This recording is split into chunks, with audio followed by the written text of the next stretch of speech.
Olá, graça e paz, meu nome é pastor Fábio Rezende e nós estaremos dando continuidade à nossa matéria de escatologia. Nós falamos sobre o período intermediário, o período do justo, o período do injusto. O próximo tópico que nós temos aí na nossa apostila diz respeito à segunda vinda de Jesus. Nos tempos apostólicos, nós tínhamos algumas negativas sobre a vinda de Jesus. Mas, na realidade, nós sabemos que a vinda de Jesus ela é iminente. A segunda vinda de Cristo, ela se dará no período que nós não sabemos ainda, mas através das Escrituras, nós sabemos que acontecerá. Nós temos algumas formas positivas de saber sobre a vinda de Cristo, sobre a segunda vinda de Cristo. E uma delas é pelo testemunho dos apóstolos. Os apóstolos, eles testemunharam sobre a segunda vinda de Cristo. Os profetas, eles testemunharam sobre a segunda vinda de Cristo. João Batista testemunhou sobre a segunda vinda de Cristo. O próprio Jesus, ele falou sobre a sua segunda vinda aqui na terra. Jesus, ele, quando foi assunto aos céus, no livro de João, capítulo de número 14, vamos ler a palavra. João, capítulo de número 14, versículo de número 1 e 2, ele disse: não se turbe o coração de vocês. Credes em Deus e crê também em mim. Na casa de meu pai há muitas moradas. Se não fosse assim, eu vos teria dito: vou preparar o lugar. Então Jesus, ele fez uma promessa, que ele iria preparar o local. Preparar o local que já estava pronto. A Bíblia vai dizer, no livro de Gênesis, no capítulo de número 1, que no princípio criou Deus os céus, primeiramente, e depois a terra. E segue a terra, era sem forma e vazia, o Espírito de Deus pairava sobre a face das águas. Mas o que eu quero pontuar para você, que a segunda vinda de Cristo, o céu, o inferno, a tribulação, tudo isso é uma realidade.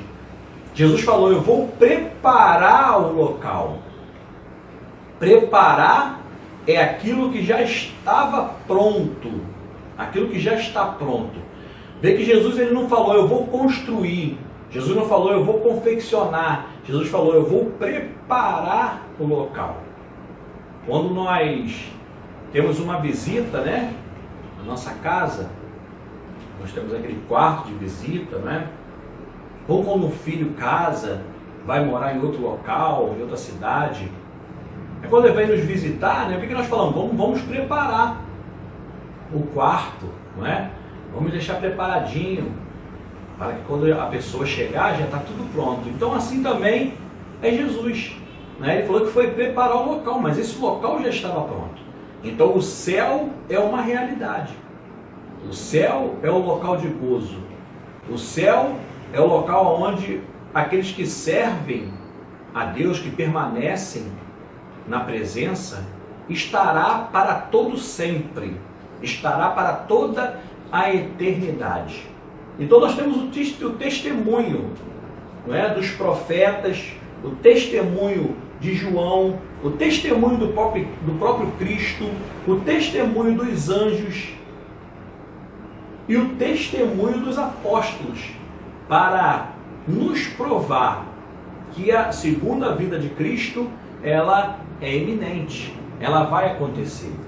E como se dará essa vinda? Como se dará? a vinda de Cristo. Aí na nossa apostila também nós teremos imprevisível, repentinamente e inesperadamente, visivelmente para a igreja, audivelmente, né, que diz a Bíblia que as trombetas de Deus soarão, e gloriosamente. Bom, dessa forma se dará a segunda vinda de Cristo. Se dará a vinda do nosso Senhor e Salvador Jesus. Quando nós olhamos para a palavra de Deus, nós vamos achar em toda a palavra de Gênesis a Apocalipse a salvação que foi preparada para nós desde a fundação do mundo.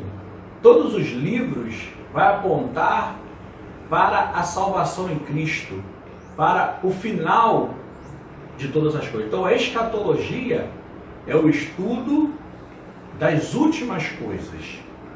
A escatologia é um estudo complexo, porque tem várias linhas teológicas que falam sobre a escatologia. Porém, nós estamos estudando aqui apenas biblicamente falando, apenas seguindo a linha de Langston, que é uma linha mais simples e é uma linha biblicamente falando, sem usar nenhumas outras linhas teológicas. Embora nós vamos ver daqui a pouco, né, as outras linhas, mas nós estamos seguindo o parâmetro da teologia de Langston. Tá bom? O importante é nós sabermos que a Bíblia declara que quando tiver para acontecer as últimas coisas, né, acontecerá algo na sociedade, socialmente falando, acontecerá algo geograficamente falando, e acontecerá também espiritualmente falando, religiosamente falando. Na sociedade, nós vemos o que está acontecendo hoje, não é? A Bíblia vai falar sobre pai contra filho, filho contra pai, né? A Bíblia vai falar sobre as guerras. Ah, mas não está acontecendo guerra. Não está acontecendo agora, mas já aconteceu durante muitos anos, e nós vemos em todo o tempo rumores, não é? Algumas coisas acontecendo, fazendo um prenúncio de que as guerras voltarão, não é? Nós temos informações de muitas coisas que acontecem, né? Nós vemos a guerra do Irã contra Israel, contra os Estados Unidos, não é? Isso está quieto agora, mas a qualquer momento, isso é um barril de pólvora, né? A qualquer momento pode estourar guerras. Então tudo isso é prenúncio dos últimos dias. Nós vemos na sociedade, as pessoas não têm mais tolerância. Nós vemos as guerras civis acontecendo, né?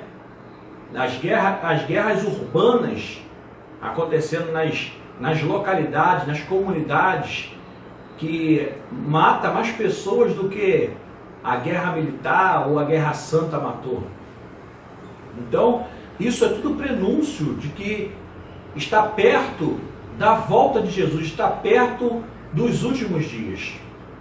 Nós vemos também acontecendo geograficamente, não é? Maremotos, terremotos, né? Ah, mas quase não acontece isso mais, não é? Por quê? Porque eles aumentaram a tecnologia, né? Agora os prédios, as coisas têm amortecedores, molas, né? Para que não venha acontecer uma catástrofe maior, mas isso acontece, tremor de terra, as placas tectônicas, né? Estão sempre encostando, sempre está acontecendo tremores. Então isso não acabou, não cessou, não, está acontecendo. Geograficamente nós vemos as mudanças, né, que está acontecendo no mundo afora. E também nós vemos a religião, não é? A parte espiritual. A Bíblia fala o quê? Que nos últimos dias, no final dos tempos, apareceriam o quê? Falsos profetas, falsos mestres. Né? Nós vemos pessoas montando seitas, não é? O que é seita é um pensamento ou uma teoria humana, não é aquilo que não está na palavra de Deus. É um pensamento ou uma teoria humana. E a seita, não é a fundamentação, não é? A heresia, não é o pensamento ou uma teoria, e a seita é a fundamentação dessa heresia. Isso acontece muito. Nós vemos pessoas se denominando cristos, né, pelo mundo afora. Nós vemos pessoas se denominando Cristo homem, né? Então, essa deforma também na parte espiritual e na religião tem tudo a ver também com a vinda de Jesus, com os últimos dias, né? Na verdade, os últimos dias já se iniciou há muito tempo, né? Joel, no seu livro, no livro que leva o seu nome, no capítulo de número 2, versículo de número 28, ele diz que há de ser que nos últimos dias derramarei do meu espírito sobre toda a carne. E nós vamos ver que Jesus ele faz uma promessa: ficar em Jerusalém até que do alto sejais o quê? Revestido de poder. E sereis minha testemunha tanto em Samaria, na Judéia, Jerusalém e todos os confins da terra. Em Atos, capítulo de número 2, essa profecia ela se cumpre. Quando o Espírito Santo ele desce sobre a igreja, e ali a igreja tem a sua vida ativa, né? Ali começou a igreja primitiva, a igreja apostólica, né? Se iniciou ali o primeiro período da igreja, não é? Quando o Espírito Santo ele desceu, quando o Espírito desceu sobre a igreja, né? E os últimos dias começou naquela época. Já se passou mais de 2000 anos. Os últimos dias começaram ali. Quando vai terminar? Pastor, eu não sei quando vai terminar. Vai terminar o dia que Jesus vier na sua segunda vinda, não é? E para isso nós temos muitas linhas, né? Muitas linhas teológicas que se diferem uma das outras, né? E que não tem importância para a salvação de ninguém. Se você acredita em uma dessas linhas, se você tem tendência a uma dessas linhas, isso não vai comprometer a sua salvação. A salvação, ela vem através de Cristo, através de Jesus. Basta você crer no Senhor. Como se dará esse evento? Não importa. Nós vemos que quando Neemias, Neemias construiu ali as muralhas novamente de Jerusalém, e Neemias construiu o templo, um restaurou a parte religiosa e o outro restaurou a parte civil de Jerusalém. Ali fechou o cânon do Antigo Testamento e deu-se início ao período chamado de período interbíblico, ou período do calado, né? O período de 400 anos. Ali iniciou o processo que se chama de 70 semanas de Daniel. Iniciou ali naquele período. Aí foi até a morte e crucificação de Jesus. Para algumas linhas teológicas, né, já se passou 69 semanas, faltando apenas a última semana, que é a 70ª semana. Né? Então, nós vamos ter daí para frente, né, depois da vida de Jesus, nós vamos ter algumas linhas teológicas, né, que se diferem apenas no período em que se dá o arrebatamento da igreja.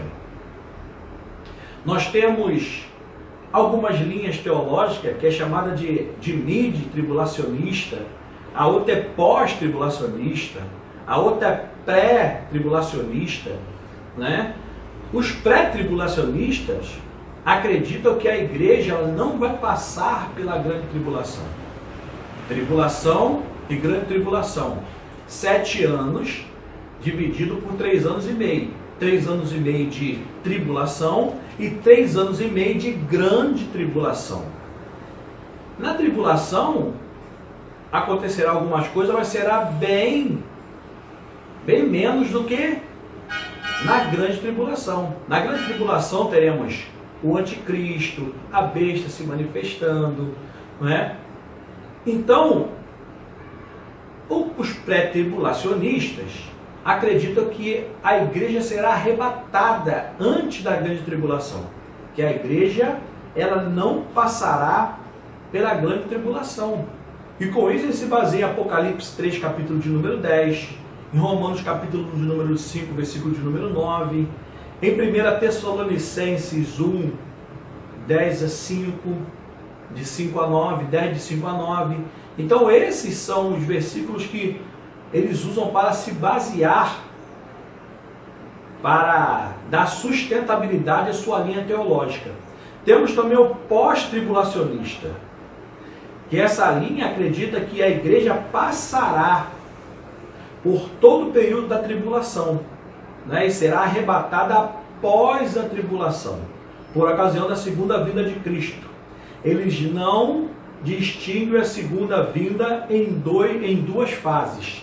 Tá bom? Então esses, os pós-tribulacionistas, eles acreditam que a igreja será arrebatada após a grande tribulação. Após a grande tribulação, a igreja será arrebatada. Mas nós temos o mid-tribulacionistas, que defende a opinião e acredita que a igreja ela será arrebatada no meio da grande tribulação. Nós temos 3 anos e meio de grande tribulação. Então a tribulação, quando se passar o período da tribulação, que é um período mais fácil, a igreja será arrebatada. Jesus virá e arrebatará a sua igreja. Tá bom? Segundo os tribulacionistas, o período da tribulação é de 7 anos. Período que será abreviado por causa dos eleitos e pode ser analisado como as 70 semanas, tá bom? Então, as 70 semanas, segundo os tribulacionistas, nós já estamos na semana de número 69, restando apenas a 70ª semana, para que Jesus venha arrebatar a sua igreja. Nós temos também o milênio. O milênio também temos algumas linhas teológicas que vai falar sobre o milênio. Nós temos os amilenistas, nós temos os milenistas, nós temos os pós-milenistas e nós temos os pré-milenistas históricos e os pré-milenistas dispensacionalistas. Tá bom? Nós temos o amilenista que defende essa posição, não crê na literalidade do reino mileniar. Para eles, o milênio é uma realidade duramente espiritual, que se estende do primeiro advento do segundo advento de Cristo. Período este que já se completou quase 2000 anos. Para os amilenistas, tá bom? O milênio iniciou-se com a morte de Jesus. Jesus morreu e dali para frente iniciou o milênio. Tá bom? Os milenistas, depois da tribulação, Cristo voltará à terra e com seus santos inaugurará o milênio. Apocalipse 20, 2 a 7. A palavra milênio vem do latim mille e anos, que significa 1000 anos. O termo grego usado na Bíblia é kiliasme. Então, os milenistas acreditam que a após a grande tribulação, após os 7 anos de grande tribulação, inicia-se o milênio, que é 1000 anos literais. Tá bom? Mas nós temos os pós. Nós temos também os pós-milenistas.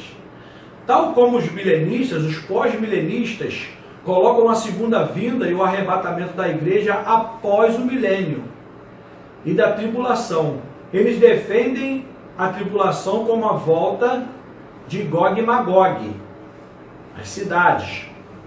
No Apocalipse 20, 8 e 9. Os pós-milenistas acreditam que a história avança em direção à cristianização do mundo pela igreja e que haverá um milênio futuro de duração indeterminada. Tá bom? Então, para os pós-milenistas, né, que também acreditam, né, assim como os milenistas, né, acreditam na segunda vinda do arrebatamento da igreja após o milênio, eles acham que as coisas apenas vão melhorar, tá? Que não pioram. As coisas apenas melhoram até a igreja estar totalmente expandida ao seu reino, né? Após a igreja tomar conta de todos os segmentos do mundo, né? Após a igreja estar no ápice, né? de ganhar almas para Cristo, está no ápice de toda a aceitação, que todos aceitarão, não é? O cristianismo, não é? Então ali acontecerá as últimas coisas e assim o milênio. Mas nós temos também o pré-milenistas, que é o que? Para estes, o milênio é futuro e literal de 1000 anos. De 1000 anos na Terra, que vem precedida pela tribulação e é posterior à segunda vinda. Há 2 tipos de pré-milenismo. Tá bom? Nós temos o pré-milenismo histórico, que coloca o milênio depois da tribulação, mas creio que a tribulação será um período breve e indeterminado de aflições. E nós temos também o pré-milenista dispensacionalistas. Esses vinculam a tribulação às 70 semanas de Daniel e assim baseia-se nela, considerando a sua duração por um período de 7 anos. Tá bom? Então, nós temos os pré-milenistas históricos e nós temos os pré-milenistas dispensacionalistas. Esses pré-milenistas dispensacionalistas, eles acreditam nas dispensações. Tá bom?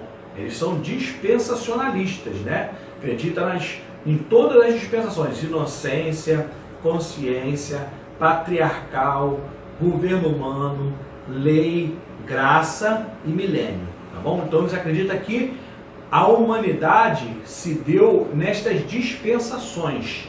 Tá bom? Eles acreditam nas dispensações, que também são 7, são 6 até hoje, né? Até a graça, e virá o milênio, tá bom? Que é a 7ª dispensação, tá bom? E com isso eles acreditam também nas 70 semanas de Daniel, que já está na 69, faltando apenas uma. Amém? Em Efésios capítulo de número 3, versículo de número 21, a Bíblia diz: ora, aquele que é poderoso para fazer tudo e muito mais abundantemente do que pedimos ou pensamos, segundo o poder que em nós espera, é essa glória da igreja por Jesus Cristo, em toda geração, para todo sempre. Amém. Que nós possamos ter no nosso coração a certeza em que Jesus, ele virá para resgatar a sua igreja. Que a Bíblia, ela declara para nós que a vida de Jesus, ela é iminente. Que a vida de Jesus, ela se dará num tempo em que nós não sabemos, mas que está próximo, que está breve, e todo aquele que continuar firme na presença de Deus, estará com ele naquele grande dia. Tá bom? O importante é nós sabermos, né, que das doutrinas fundamentais sobre os últimos dias, sobre a escatologia, é só Cristo salva, todos morreremos, salvo aqueles que estiverem vivos no dia da segunda vinda, que existe o estado intermediário, a segunda vinda de Cristo é um fato, a ressurreição de todos e o juízo final é o estado final do justo e do injusto, e que existe também o céu e o inferno. O que nós devemos saber também é que a igreja não passará pelo juízo. Tá? O juízo da igreja, daqueles que servem a Cristo, daqueles que estão com Cristo, independente da sua linha teológica, vai ser apenas para galardão, para premiação e não para condenação. Os únicos que serão julgados para condenação será o ímpio. A igreja será julgada para a premiação, para ser galardoado, para ser premiado.